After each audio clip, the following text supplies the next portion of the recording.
औज़ुबिल्लाहिमिनश्शैतानिर्रजीम बिस्मिल्लाहिर्रहमानिर्रहीम। अस्सलाम वालेकुम नाज़रीन, मैं हूं आपका मेज़बान इरशाद अंसारी। आज जो आपके गोश्तगवार टॉपिक है वो है टेलीकॉम सेक्टर। टेलीकॉम सेक्टर, इसमें कोई दो राय नहीं है कि मुल्क का एक बड़ा सेक्टर है जिसकी रेवेन्यू में भी बहुत ज़्यादा कंट्रीब्यूशन है और मुल्क की जीडीपी में भी है और रोज़गार में भी है। लेकिन जितना ये वसी सेक्टर है, उस सेक्टर में उतनी ही वसी एविजन भी है, टैक्स एविजन। इतना ज़्यादा टैक्स देने के बावजूद जो इस सेक्टर की टैक्स चोरी है वो भी अरबों रुपए में है। अभी हाल ही में 2-3 एक्शंस हुए हैं इस सेक्टर की कंपनियों के खिलाफ। चूंकि ये सेक्टर बड़ा बाअसर है और इस मुल्क में हमेशा से यही होता है कि जो सेक्टर हो या जो बंदा हो वो अगर बाअसर हो तो वो कानून के शिकंजे से बच निकलता है, लेकिन जो कमज़ोर होता है वो पकड़ में आ जाता है। और यही कुछ इस सेक्टर के लिए भी आजकल दिखाई दे रहा है। अभी जो सबसे पहली जो एग्जांपल जो दूंगा वो तो ये है कि फेडरल बोर्ड ऑफ रेवेन्यू ने, जो पाकिस्तान का टैक्स कलेक्टिंग का सबसे बड़ा इदारा है, अथॉरिटी है, उसने जून में मुल्क की जो 4 बड़ी टेलीकॉम कंपनियां हैं उनके खिलाफ 71 अरब रुपए की टैक्स के जो वाजबात हैं उसकी डिमांड रेज की। और फिर वही हुआ कि जो हमेशा से इस सेक्टर की तरफ से होता चला है कि ये सेक्टर टैक्स जमा करवाने की बजाय, एफबीआर से नेगोशिएशन करने की बजाय जो है लिटिगेशन में चला गया। अब ये मामला तो खैर अभी रुक गया है, सब जुडिस हो गया है। इसके खिलाफ हाई कोर्ट में जो है वो अपील कर दी गई है, या पिटीशन दायर कर दी गई है। अब इस पे फेडरल बोर्ड ऑफ रेवेन्यू के जो लोग हैं उनका इम्तिहान है। माजी में तो यही होता है कि एफबीआर के जो लीगल जो टीम है वो उस तरह से केसेस की पैरवी नहीं करती, जिसके नतीजे में या तो वो टाइम बार्ड हो जाता है या वो कमज़ोर होने की वजह से एफबीआर वहाँ से केस हार जाती है, या वो अरसा दराज लिटिगेशन में ही पड़ा जाता है। इस वक्त भी एफबीआर के जो कोई 1100 अरब रुपए का रेवेन्यू जो है वो लिटिगेशन में फंसा हुआ है। मुख्तलिफ फोरम्स पे हज़ारों केसेस हैं जो supreme court, high courts, judicial और दूसरे फोरम हैं। इसी तरह कमिश्नरेट अपील जो हैं, एडजुडिकेशन की जो लेवल हैं उस पर पड़े हुए हैं। तो ये भी अब देखते हैं कि एफबीआर इसकी क्या कोई पैरवी करता है, तेज़ी से हाई कोर्ट में इसमें परसू करके इसको किसी साइड पे लगाता है या नहीं लगाता। ये तो अब आने वाले दिनों में पता चल जाएगा। दूसरा जो बड़ा आया है वो ये पहली मर्तबा जो टेलीकॉम सेक्टर की कंपनियां हैं उनकी चालाकी उनके अपने गले पड़ गई। उन्होंने फेडरल बोर्ड ऑफ रेवेन्यू के साथ एक लिहाज से एक टैक्स फ्रॉड करने की कोशिश की। जो एफबीआर के कुछ 2-3 सीनियर अफसरान थे जो एफबीआर में अच्छी रेप्यूट के भी हैं, उनकी इंटेग्रिटी और काबिलियत के लिहाज से वो मशहूर हैं, वो उनकी पकड़ में आ गए। तो उनकी निशानदेही पर जो है वो एक एफबीआर का रेवेन्यू का लॉस जो पुराना था वो भी बच गया, और अब जो है वो टेलीकॉम कंपनियां इम्तिहान में पड़ी हुई हैं। फेडरल बोर्ड ऑफ रेवेन्यू ने कोई 2004-05 से लेकर 2019 तक के मुख्तलिफ उनके टेलीकॉम कंपनियों के केसेस थे, उनके डिमांड रेज की हुई थी। लेकिन ये मैं यहाँ क्लियर कर दूँ, ये इस अरसे में जो है वो 2018 और 2021 शामिल नहीं है, बाकी साल शामिल थे। ये 106 अरब रुपए की टैक्स डिमांड थी। ये लिटिगेशन में चल रहा था मुख्तलिफ। उस पर टेलीकॉम कंपनियाँ जिसमें यूफोन शामिल है, जोंग शामिल है, टेलीनॉर शामिल है, मोबिलिंक शामिल है, इनकी तरफ से एफबीआर को रिक्वेस्ट की गई कि आप इसको बजाय इसके के अदालतों में हम इसको आपके साथ बैठ के मामला एडीआरसी के ज़रिए हल करना चाहते हैं। तो लिहाजा इनकम टैक्स ऑर्डिनेंस की सेक्शन 134 के तहत ऑल्टरनेट डिस्प्यूट रेजोल्यूशन कमेटी कायम की गई। उसमें सारा मामला थॉरली डिस्कस हुआ।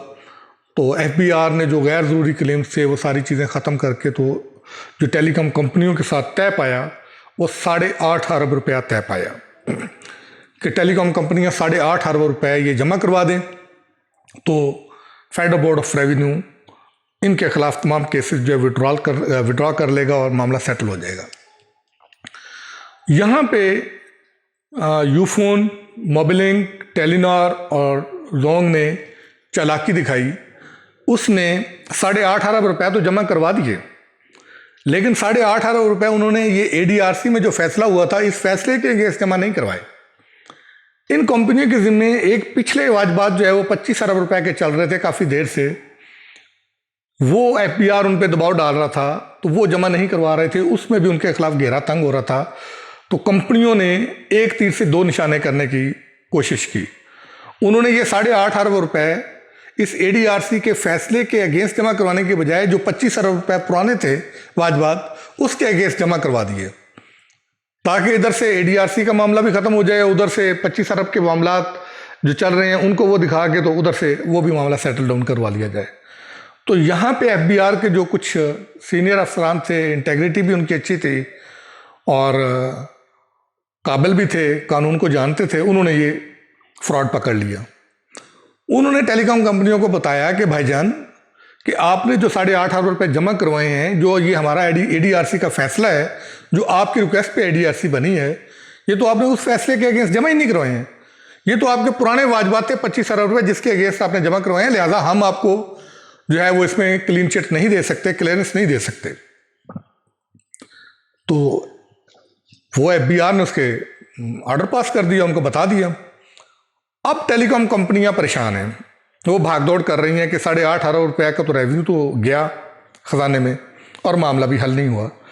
अब उसके लिए अपनी वो प्रेशर भी कर रही हैं, मेल मुलाब भी कर रही हैं। उनकी जो है वो हमारे जो ज़राए बताते हैं, वज़ीर ख़जाना मिफ्ता इस्माइल से भी 2 मुलाकातें हो चुकी हैं, वज़ीर आज़म से भी वो मुलाकात कर चुके हैं।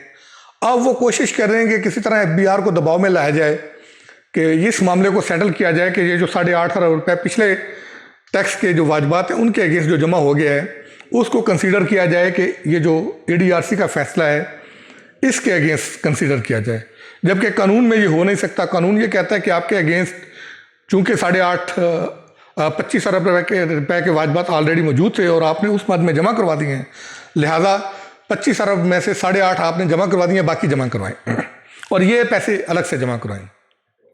अब बड़ी इंटरेस्टिंग सिचुएशन बनी हुई है। अब देखना ये है कि क्या पॉलिटिकल मुदाखलत काम करती है और ये नेशनल एक्सचेकर को नुकसान पहुंचाने में कामयाब होते हैं टेलीकॉम सेक्टर के लोग या नहीं, क्योंकि ये इतने बाअसर हैं। ये ना तो कंज्यूमर की कोई सुनवाई इनके खिलाफ होती है कहीं पे किसी फोरम पे, और इदारे भी इनके आगे बेबस नजर आते हैं।